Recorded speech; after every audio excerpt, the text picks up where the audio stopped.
Does your iPhone keyboard make a clicking sound every time you type? 2 easy ways to turn it off. Use silent mode. Swipe down from the top right corner of your iPhone to open Control Center. Tap the bell icon to enable silent mode. Now, your keyboard click sounds will be muted immediately.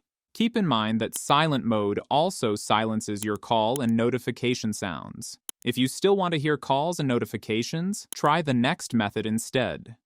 Use Settings. If you only want to turn off the keyboard sound and vibration, open the Settings app on your iPhone. Scroll down and tap Sounds and Haptics. Scroll and look for the option Keyboard Feedback and click on it.